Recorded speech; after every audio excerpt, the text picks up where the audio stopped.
Welcome to Constant Variables, a podcast where we take a non-technical look at building and growing digital products. I'm Tim Bornholdt. Let's get nerdy.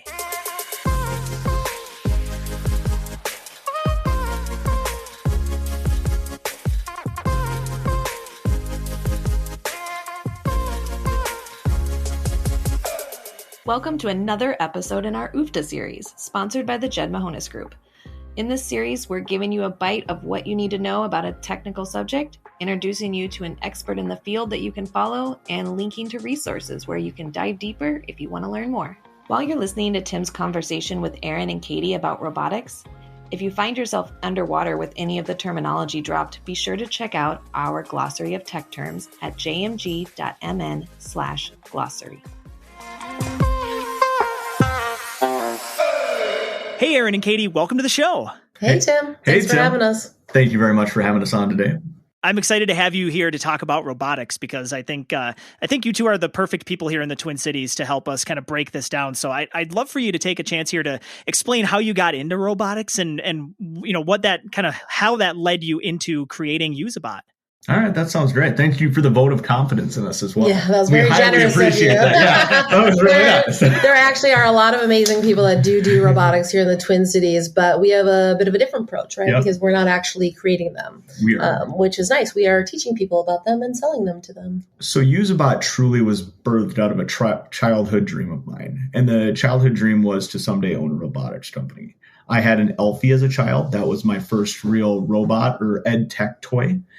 When I was a kid, that teaches you things like different matching shapes and stuff such as that. And then I was a big sci-fi nerd growing up, big into Star Wars, Star Trek, different things of that nature. Watched, Short Circuit with Johnny Five. And then also my younger brother has autism, more specifically Asperger's. And I always thought robots might be some kind of an unlock for that. And so in partnering with companies, Katie and I actually found out that kind of software was being pioneered.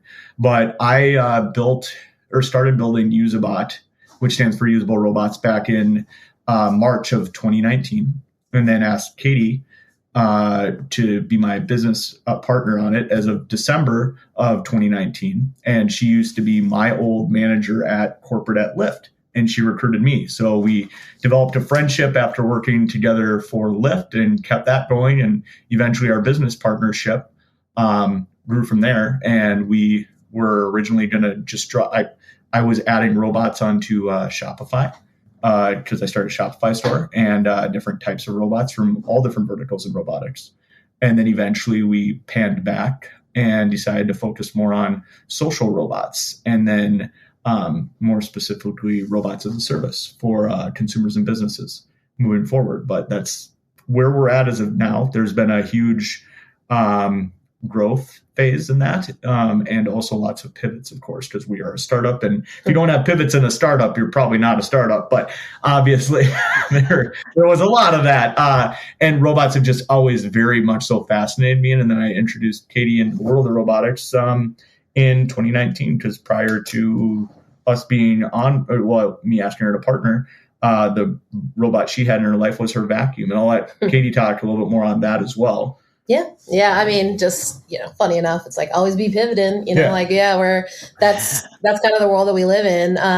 So Aaron and I used to work for Lyft, like you mentioned, on the corporate side here in Minneapolis. And we were selling, like the latter half of our job was selling SaaS, right? So the software that Lyft used from the enterprise side of things. And so we were really familiar with, how to sell. And we have similar but very different skills and approaches on things. So we know we work really, really well as a team, which is great, right? And that's what's really important to, kind of find and founders and partners. And my only, again, my robot, I didn't have many robots in my life or experience. I mean, my first job in advertising, my client was LG Mobile. So that was during the phone's arms race, right? So like right when the iPhone came out and all of the different things when they had different operating systems. So all of that I got really into. Like I love technology. When my parents call, I pick up the phone and say, hi, IT. And so, I answer all their questions. But when it came to robotics, that's everything I've learned basically, has been from Aaron or from partners that we work with or that, I've learned along the way. So I'm still very novice. I still say things wrong all the time. So I apologize in advance for anything that comes across incorrect. I also have ADHD and mild dyslexia. So sometimes things just don't come out as I want them to. So you may hear Aaron correct me along the way, which is, just for my own benefit. So we joke. So we both have, ADHD. So we both, and I think that can be a lot of those things. People should look for the advantages in them too, because with like something with ADHD, you can also hyper focus, which is a huge advantage. And then like emergency situation, you're able to act a little bit quicker because you think through all the different scenarios faster generally in your mind than somebody without. And that's not coming from a therapist standpoint or anything. That's just from my own reading and learning on it. But in life, but in regards to working with Katie, it's amazing. We get a lot of things done, a lot of partnerships in that in regards to robots and software. It seems like you guys have a great partnership. I love that you two have that bond with ADHD and are able to channel that into something really focused. And what I want to try to focus on here next is a good description of what robotics is. And one way I wanted to kick this off was, I don't know if have you ever heard of a podcast called Robot or Not? I have not personally. No, but I'm going to add it to my phone right now. We are going to check it out. So, good. There's this guy named John Siracusa who I love this guy. He's been on the internet for a long time. He's a huge Mac pundit. He's our kind of geek. Like he's the people's geek is how I like to describe. I guess I've never described him like that, but that's how I'm going to describe him now. And so they have this podcast where it's like these little bite, like they're 5-minute episodes. And the original premise of this podcast was the host of the show would bring John a object of some sort and say, is this a robot or not? And because there's so many things out there in the world that you could call a robot, and there's so many things out there that don't actually do things that are robotic. And there's so many, like the conceit of the show is that he never straight up told you what is like the actual definition of a robot. You just kind of had to infer it. And now the show has kind of moved on. Like the later episodes now, it's like they talk about like, is a bagel a sandwich, or like like they kind of go off into like those kind of, it's for like those kind of pedantic word nuts like me, I guess, that find this interesting. Where I want to bring this back around to with robotics specifically though, is I think a lot of people in, like you kind of described, Aaron, you have all this experience with sci-fi and you kind of lived in that world of like Johnny Five and all of the robots that were out there. And it's like, there's still, to me, a big gap between like a fully autonomous functioning robot that is a humanoid, like out of Millennial Man, versus like a robot like Katie, like your Roomba would be a perfect example of a robot. So just at a very high level, in your guys' own words, I would love to hear what do you define as like the characteristics of a robot? So a robot truly, Tim, would have to be something that automates a process or a skill that somebody in life used to do prior, right? A human would do, but it then is calibrated to a certain degree to actually improve upon that work that used to be done prior. So it's literally a task-based, right? So a robot would be anything that helps improve a process overall. So with robots, say a platform robot, for example, such as we have Misty by Misty Robotics, that robot can literally have code written for it. That code can then be used off what's called a skilled developers kit. And then it's written generally in JavaScript. That code can then be clicked on once it's loaded, and then Misty can do that skill in the 3D world. So with a robot, you have to have software still added into the hardware to make it function for a specific use case. But it's anything that helps really with processes in life that has been created to improve upon them. And Katie can jump in here too anytime. Yeah, no, the first thing that came to mind that I thought was really important to mention too is there's a lot of really big words that people are like, what does that even mean, right? So like humanoid, you mentioned in the lead up to this, is something that has the appearance of resembling a human. It's pretty simple. Great. And then, autonomous, which is big with robots, is, it's kind of controls itself, right? Or is controlled by robots, in other words. So a more formal definition that's not mine personally, but came from Google is, a robot is a machine that carries out complex actions automatically. There's usually 3 elements that are involved. Sensors, so something like a camera, LiDAR, microphone, actuators, so like a motor, pistons, artificial muscles, and controllers.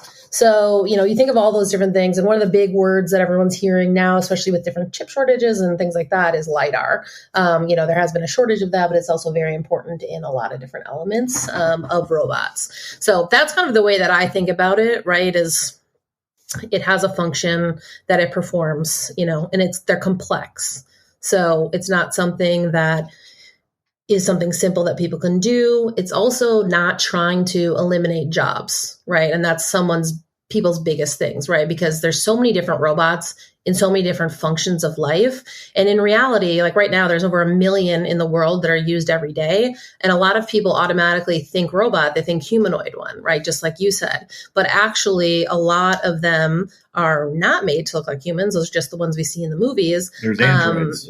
But there's also, most of them are designed to fit their function, right? So there's, again, I'll also kind of break that down. And that's something that Aaron and I talked about in the very beginning of this is, robots is just still such a new term. And there's also so many preconceptions that it has a branding problem. So as Useabot, standing for usable robots, we find it very important that we need to help educate people on what a robot is, what it means, what we're selling, what they can use it for. We're not just selling a product, right? We're actually selling the whole experience to them. And that's a really important differentiator because no one's just going to go buy a robot unless they think it's like a kid's toy robot, which again, there are differences and there's a lot of confusion. Some retailers still call robots toys. But those are just some things to think about. And then just to jump back in there too, when I said the word androids are humanoid robots. So they're built to resemble a human, right? And then gynoids are humanoid robots built to resemble a human female. But in regards to that, obviously a robot wouldn't have a sex identifier because it's truly a creation. It would be an it, right? So if you think about there's that breakdown too. There's ones that resemble ladies and there's ones that resemble guys. They actually have a differentiator too, which are androids, are the humanoids, and then the gynoids are built more like a female would be in life in regards to features, right? For facial features. I think if they identify, their pronouns would be they're, them. Yeah. I mean, you could technically probably use that. So if we were looking for pronoun identifiers, yes, or I mean, it would work as well. Yeah. But yeah, moving forward, there is obviously C-3PO isn't running around right now, right? In life. More the robots that we'd probably see more nowadays are like R2-D2 style robots. So we would see those like droid type robots rather than, full humanoid robots. We probably will see that very soon within the next few years with the capabilities and what technology is evolving into. And the ways that we're advancing in technologies. But right now, yeah, we truly have more droid style robots than we do full size humanoids. Katie and I do have a humanoid robot that we sell that's full size, but it's $262,000 a unit, which is called Thormang 3. Yeah. So that's made by our partner Robotics, or Robot is what that stands for. And it also comes with 4 engineers that fly out from Seoul to come help set it up. So it is quite an undertaking. And train people on it. I believe that. I think that kind of launches into a topic I wanted to hear about too, because I know, me personally, I don't do a whole lot in the field of robotics, but I'm aware of robotics place in a lot of fields. Like I know that robotic assisted surgery is a big hot area right now, and I know like in like manufacturing, like automotive manufacturing, a lot of that is done by robots. I'm curious to know, like, are there examples that are kind of fun or unique that you've seen robots being deployed that maybe the general public doesn't really know much about? I would say a big one is the clinical setting, like you just commented on, like in regards to robots being put into hospitals and clinical settings for things like, like going back to Misty by Misty Robotics, we got that for children with autism and children that have things like speech therapy issues. It can help them, not always, but with we have a partner, Moby Robotics, to take a child from nonverbal to verbal. And so there's that as well. So there's software that's being pioneered that is quite amazing in regards to the world of robotics. Yeah, I think in the traditional sense of robots, I mean, there's tons of cool things, right? Like you can get things delivered at a hotel. People, they're trying to get people to deliver food, from different robots like that. But, in the kind of more realistic sense of how it's used, I mean, to the point that Aaron just made, we sold 2 of the units of Misty to the Shriners Clinic here in Minnesota that specializes with children with burns and orthopedics, so really complicated cases. And so one example I love that we've heard from them, because they've had a lot of success using it with patient care and therapy. And because again, that's a tool that they use within their tool belt for the children. And they shared a really amazing story about a child that was supposed to get a cast off and was just so upset, didn't want anything to do with it. And there's a lot of, in situations like that, there's a lot of psychology that goes into it, right? The doctor, the parent, the kid has all of these preconceptions of who these people are, but you're able to bring in Misty, who is their pal, right? Introduced as their friend, can communicate with them, with the guide of the therapist and all of that, but was able to come in, break the tension, made a friend, and they were able to get the cast off and no more tears. So, I mean, that's a really simple but beautiful story in the application of what social robots can do and socially assisted robotics specifically. But, the world of social robots is amazing. It's going to change so many things. And socially assisted robotics, especially, is the area that we are super interested in learning more and more. And that's really, a newer territory. And we were lucky to be mentored by one of the pioneers in that area for our first year of business. So that was super exciting. Nice. Yeah, it's interesting. I think that the clinical, I hadn't actually heard of that Misty robot before. That is really cool. And it's really cool to see, I think the evolution of robotics, this is kind of what I was going to ask you about next is how you've seen it evolve over the years. I mean, we have come a long way. It was a pipe dream to think something like R2D2 or C3PO would be a real thing that we could actually have and use, and now those, you see videos of Boston Scientific coming out with robots that can do backflips off of heights and land steadily, and it really, if you think about the basics of what we've got, like you identified before, of having sensors and controllers and actuators, having some kind of ability to just recreate the same tasks over and over. It's cool how all 3 of those components have evolved over the years. We didn't have LiDAR for at least kind of the grade LiDAR that you would be able to use in a application like this. We didn't have that very long ago. So I'm curious to hear from your guys' perspective, even just as long as you've been in business, or Aaron, with how long you've been interested in robots, how have you seen the industry change over the last few years, and where do you see it going here in the near future? Well, to speak back to and we aren't partners with Boston Dynamics by any means, but that would be amazing if we ever partner with them. AKA Hyundai Motor Group. But yeah, Hyundai Motor Group actually completed the acquisition of Boston Dynamics from SoftBank. And we aren't partnered with SoftBank either. So we'd love that. Well, we'd love to. Yeah. Feel free to reach out to throw that out on the podcast here.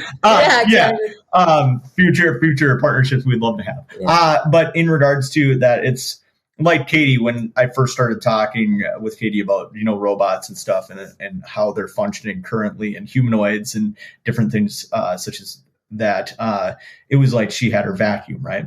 And a lot of people have a robot vacuum in their home nowadays. So that's a big thing. iRobot helped pioneer that technology forward, right?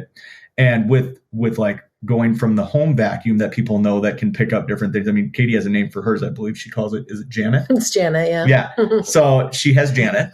And then, going to these platform robots, and then going in Misty is the first professional grade developers platform robot that's been created. What is a platform robot, Aaron? Yeah, so a platform robot allows you to utilize software that's built to use that robot as robots as a service. So that robot can then, or RAS, right? So that robot can then be, so for a fun little buzzword there, RAS, again, robots as a service. So that robot can be utilized for a base use case. So if they have a use case for that robot, such as like we were talking about in the clinical setting, then it can be brought in there and explained how it can best serve, the customer, as well as their patients in that setting. But it's crazy to think how vast the world of robotics is. I mean, a lot of people don't even know what a roboticist is that creates a robot. And you don't have to even be an engineer with an engineer degree to create a robot. You don't have to be somebody with a PhD. You could be somebody that, didn't even complete school and start working on if you have an interest in robotics and actually create your own. I mean, we have worked with Misty Robotics, and the individual that created that company, Ian Bernstein, phenomenal individual. Amazing human. He's a roboticist. He created Sphero first with Adam Wilson. And that's a very large ed tech company that is one of the leaders in their field for educational technology, right? And they spun out and they created Misty Robotics. Well, they worked with companies like George Lucas Studios in regards to, and Disney, to learn animation, things like Wall-E, and they looked at things like Johnny 5, and that's how they created Misty by Misty Robotics, per what I understand anyways, and to the best of my knowledge. But yeah, I mean, if you look at things that are evolving around us, I mean, Katie and I are now looking at bringing on a partner overseas that has a robot that will literally bring items from a hotel desk to your room. So in the hospitality sector, that's in over 10,000 plus entities across Asia and Europe that we'll be partnering with. And then we have another partner that's a social robot company called Temi that we're going to be partnering with, that is another social robot that if it has a use case, can function as a concierge within an environment for individuals. So such as at a dealership, it can greet guests, show them over to a person that can help them find the next car they need. So we literally have a Temi sitting with us right now that we're looking at. But yeah, it's just phenomenal. And Katie wants to jump in here, and that is totally awesome because I want Katie to, fill in all the blanks that I miss. No, I mean, the only thing I was going to add is, the cool thing about the world of robotics and how it's changing is that it's continually changing every day, right? Companies have been working on some, for their products, and theoretically, right? I'm not quoting any specific company, but spending 5 years and, $20+ million to create this one robot, right? And so that's kind of where we came in, and we were like, the world of robotics is so fractured. You have all these manufacturers that in reality, many of them have one. Now maybe they have 2, 3, 4. And so it's really hard to get the information because otherwise you're only going to that product brand specific. There are, a few other places that you can look, but, teachers, especially that teach, STEM and STEAM robotics education, they don't have time to come up with all this curriculum and source what product they want to use. They're busy teaching and doing everything they already have to do. And so that is where, the ability for robotics to have just been robots or robot arms to now be vacuums and to be, the point where they can be a personal assistant or, checking you in, they can recognize your family members, all the technology that has come has just changed, and it's still changing. And that's what I love about it, right? Is just that, it's funny. We had a partner make a comment once about, I have someone who's looking to hire someone for a job, but they want 5 years of experience on X type of technology, but that technology didn't exist for 5 years. It's only been around for 3. So that's kind of the chicken and the egg that people are dealing with too, is this is ever changing. And one of the examples I use too, having, been initially trained in the world of cell phones, is when you think about it, the fact that, LG, Samsung, Apple, they all used to have their own operating systems, right? But now there's Apple, and then there's the Android system that now goes across all the different types of cell phones. And that is what doesn't exist yet for robots, right? So everyone has different operating systems, but the nice thing is a lot of the information and new technology is being shared open source, and a lot of the robots are open source. So they're not stuck to only say X robot with X software. So we have a certain level of robots, and then depending on what your need is or how much you have to spend, we can recommend a different robot that goes with it. So I love that kind of flexibility and really that kind of community vibe, right? Like everybody is adding to this world to make it larger and bigger and easier to understand, which is new, right? That's not necessarily the way other things came up. I guess it's consistent with technology from the computer side and information sharing, but, it's just a totally different look that people are, willing to sacrifice their own personal invention to help better the community, which I think is really lovely. And the only kind of way we're going to get to the next level and the next level and the next level. And to add to one thing, and to add to one thing on that is that the coolest thing about robots right now is, like when we asked, say, Ian Bernstein at Mystery Robotics, we had, a customer we were talking to one time that was like, hey, could you guys actually build out in Star Wars? They have Princess Leia says, "Help me, Obi-Wan Kenobi," and it's a holo projection. And then we reach back into Ian and we're like, could that be built out? And it's like, well, yeah, but then there's going to be a cost associated in a build time, right? But could that telepresence be built out, right? And it could. There's the potential. So with robots, it's not, is it available now, right, in the ready sense, but it's, can it be created, and is there a use case specific for it? So if we have robots, we have all of a sudden business ask us, hey, do you guys specifically have this robot that can fold laundry, for example? Like, people would love that if a robot was in their house folding their laundry, doing their dishes, taking the laundry even out of the washer and dryer and transferring the loads, whatever it might lighten the load around the house. People want specific use cases. So now that robots are here, it's really figuring out what's going to best serve humanity overall to help improve quality of life and help humanity figure out what their best next steps are as far as careers are concerned. And should I go towards, the world of robotics, or should I stay with my current job, and should I learn new skills? I mean, is this robot now that it's in my work? It's not replacing me, but I'm learning how to use the tablet that's associated with it, with the application on it, and run that software. Now I just got skilled up a level, right? I got upskilled because I'm able to do I'm able to work this new task that I didn't have before, and with more ease. I'm not getting carpal tunnel from doing this repetitive task.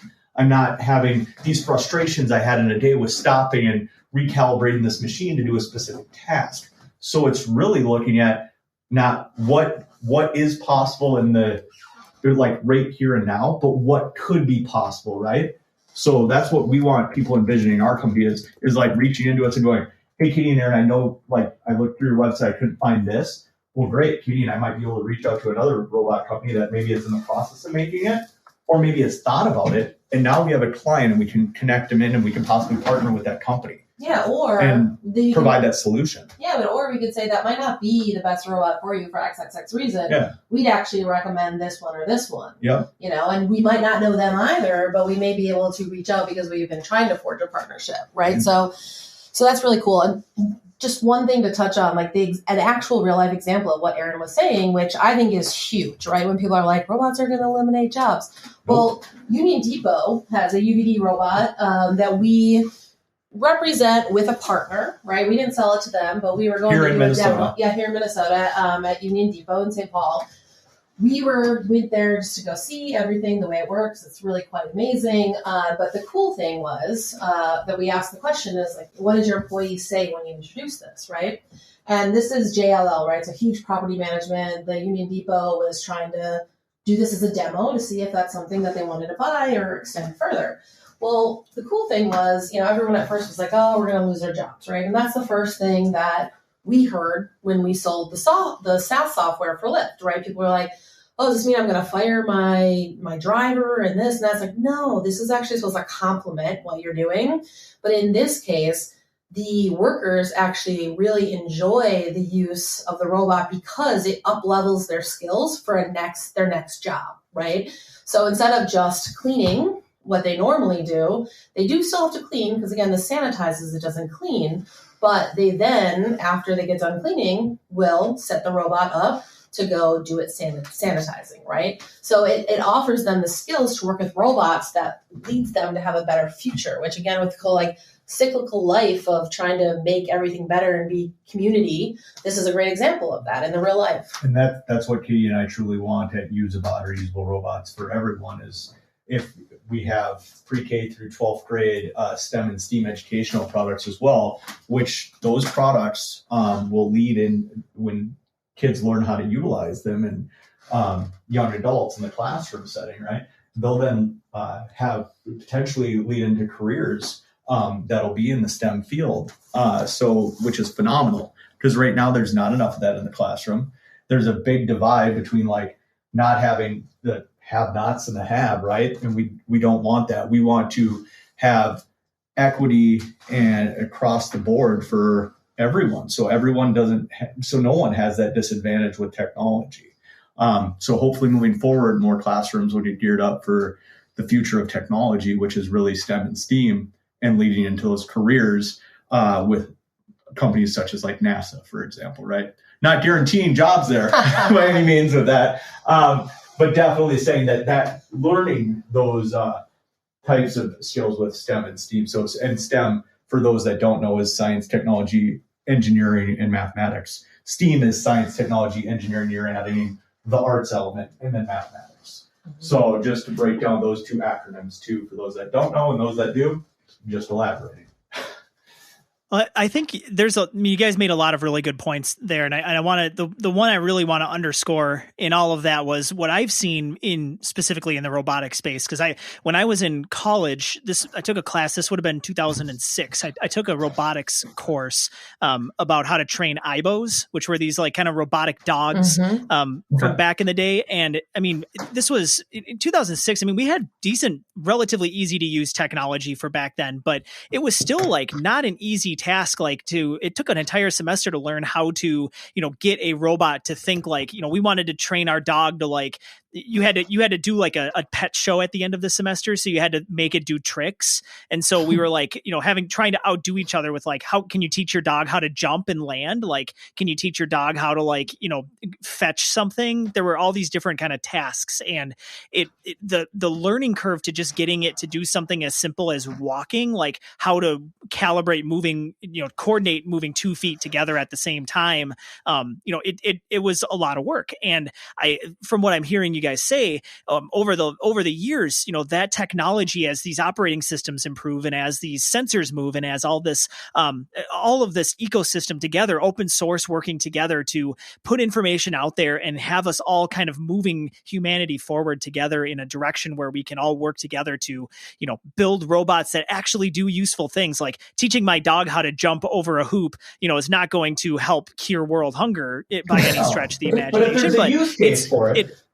There is a use case for it. It's going to be something that maybe can help, further some other task. Like I think the cool thing about, robotics again is just the progress that we've made is now seeing that these things are possible. And like you said, Aaron, it's more of like, what's your business use case? It's not like we have robots laying around ready to do all this stuff. Like it is going to take some customization. It is going to take some thought into what is the return on your investment that it's going to take to get, people that, need to have 5 years of education around a software that's only been out for 3 years. Like, we get that in all facets of technology these days, but, there's a lot of effort that goes into building these things out. And what's exciting specifically around robotics, I would say, is, there's right now it's your imagination is the limit. Like there's sensors out there that can sense whatever you need. There's actuators out there that can move components around the way you want to. Like I have seen plenty of robotic, things that help you fold the laundry and help you move laundry from one to the other. And like, are any of them perfect yet? Can you go to Best Buy and buy one today? No, but is this something that you can foresee coming down the pipeline in 10 years? Absolutely. Like it's not out of the realm of possibility. So I just wanted to kind of underscore everything that you guys just said. And that's kind of what I'm kind of getting the vibe as if someone has takeaways here for the robotics industry. Yeah, no, that's exactly right. I mean, to that point, there's a common term called an SDK, which stands for, a software development kit.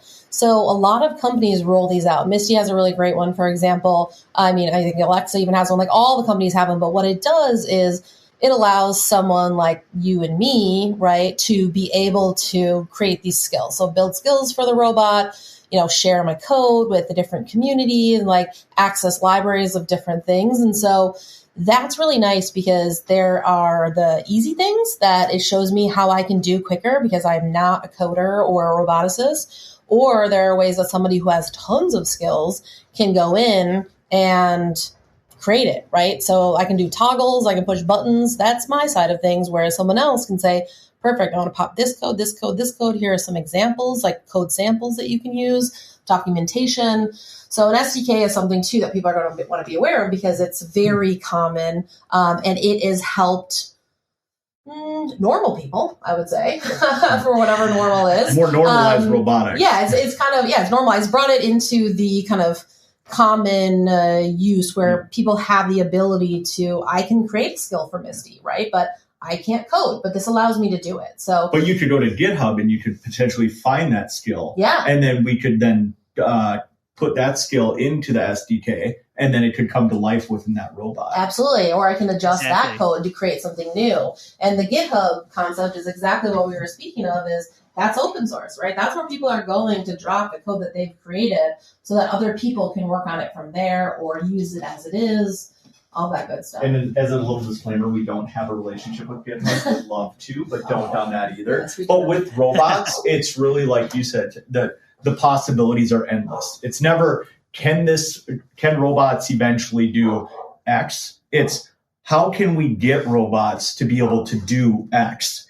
And what is required to get it there so that it can benefit humanity on another level?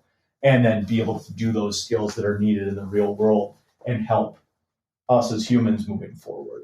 And so we really, I love robots aren't, thank you. Robots aren't here to the big stigma. Are they going to be Terminator and take over the world? No, that's not the case. If you look at Misty by Misty Robotics on our website, very cute, very lovable robot. She is, though. She has like 27, I think, or I don't know the number exactly. It's 27 in my head. Different eye expressions that she does. Her eyes, you kind of get the whole vibe from her, which is great.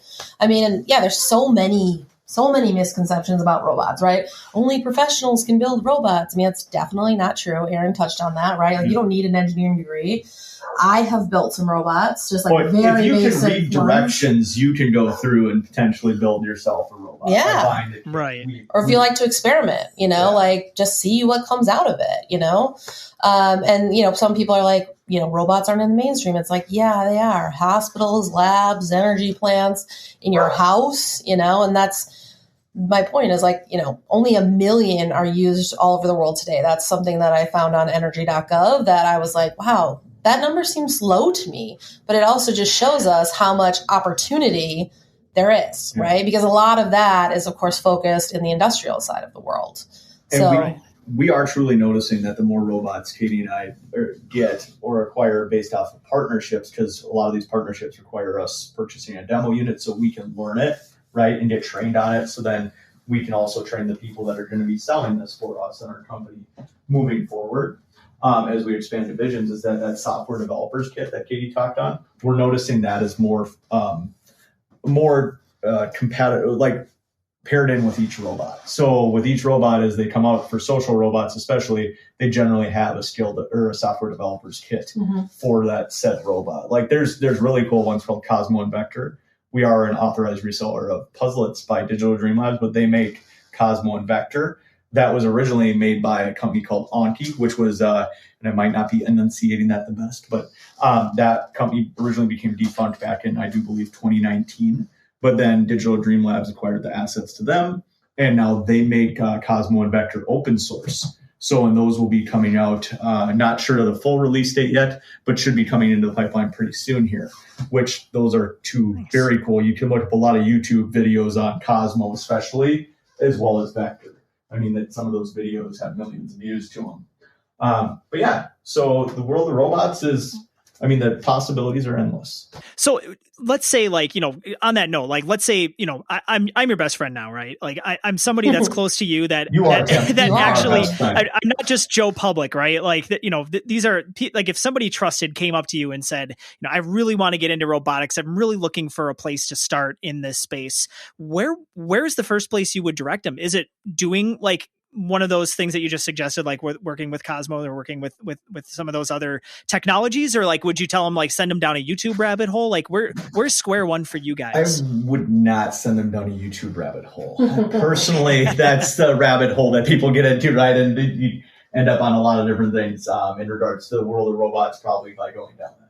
But Aaron's been down it. Yeah, I would personally I found that's how I found Conflicts, one of the shows that I watched a lot in regards to unboxing different robots and that. And a shout out to Sohail. Yeah, that's a great place to go. Right? Yeah, he is a YouTube influencer, but he unboxes robots. That's what his platform is. He's an amazing human. He has a different job as well, but he has a lot of followers, and that's where people can go and learn about the latest and greatest that come out. Yeah, I would say. And he doesn't have all robots, right? It's more the ones that are for like ed tech and things of that nature. But when you're looking for like actual reference material, I would say probably start off with like some STEM and STEAM kits, right? Like Katie and I do carry at Useabot, and pick like the right grade level or your right skill set level, and then start maybe building those out and advance into other kits from there. We do have all the different kit levels for different grades and ages.